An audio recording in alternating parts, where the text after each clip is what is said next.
महाराष्ट्र शासनाच्या वतीने मीरा भाईंदर शहरात प्रथमच हिंदी भाषिक रिक्षा चालकांसाठी मराठी भाषा शिकवणी कार्यशाळेचे आयोजन करण्यात आले।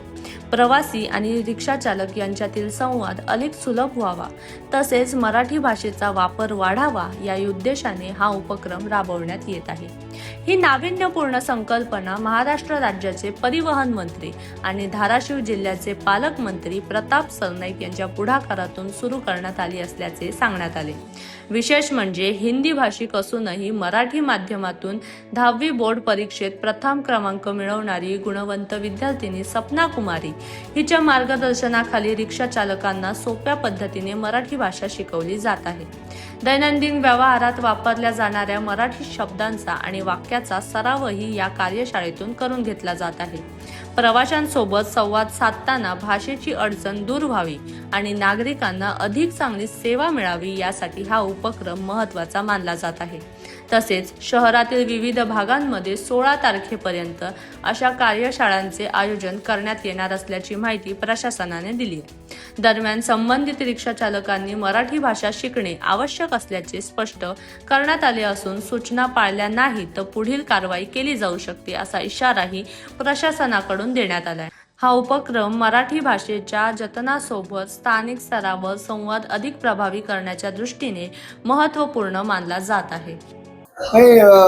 राज्यामध्ये ठिकठिकाणी आमच्या आरटीओच्या अधिकाऱ्यांना सांगितलं गेलेलं आहे की ज्या ठिकाणी हिंदी भाषिक रिक्षा आणि टॅक्सी ड्रायव्हर आहेत त्यांना मराठी भाषेचं ज्ञान व्हावं। प्रामुख्याने जे पॅसेंजर आहेत, जे प्रवासी आहेत, जे ज्यांना हिंदी भाषेचं ज्ञान नाही आणि त्यामुळे ते मराठीमध्ये बोलतात, रिक्षा आणि टॅक्सी चालकांना ते मराठी येत नाही, अशा वेळेस वादविवाद निर्माण होतात। त्यामुळे 15 ऑगस्ट पर्यंत जी मुदत दिलेली आहे, रिक्षा टॅक्सी संघटनांनी आणि काही लोकप्रतिनिधींनी, काही राजकीय पक्षांनी मागणी केली होती की आम्हाला मराठी शिकण्यासाठी मुदत द्यावी आणि त्यामुळे आम्ही मुदत दिली आहे। 15 ऑगस्ट पर्यंत जुजबी मराठीचं ज्ञान हे यायला हवं प्रत्येकाला आणि त्या माध्यमातून आम्ही आता ती प्रत्येकाला संधी उपलब्ध करून दिलेली आहे। मीरा भाईंदर मध्ये साधारणतः 3500च्या आसपास रिक्षा चालकांची आम्ही पाहणी केली होती, बघितलं होतं की काय वस्तुस्थिती आहे, रिक्षा चालकांकडे परमिट आहे का, लायसन आहे का, बॅच आहे का आणि त्याचबरोबर हे जे रिक्षा चालक आहेत ते मराठीमध्ये बोलतात का। त्यापैकी आम्हाला असं लक्षात आलं की सुमारे 3500 पैकी 565 रिक्षा चालकांना मराठीचं ज्ञान नाही आणि त्यामुळे ही एक कार्यशाळा आम्ही आयोजित केली होती। या कार्यशाळेच्या माध्यमातून आम्ही प्रत्येकाला मराठी शिकण्याची पुस्तिका दिली आणि प्रामुख्याने अभिमानाची गोष्ट एक आहे की आमच्या मीरा भाईंदरची मुलगी, जी बिहारची मुलगी आहे, जी या मीरा भाईंदर शहरामध्ये महानगरपालिकेच्या शाळेमध्ये शिक्षण घेऊन तिने 91% मार्क मिळवलेले आहेत आणि मराठीमध्ये ती पहिली आलेली आहे।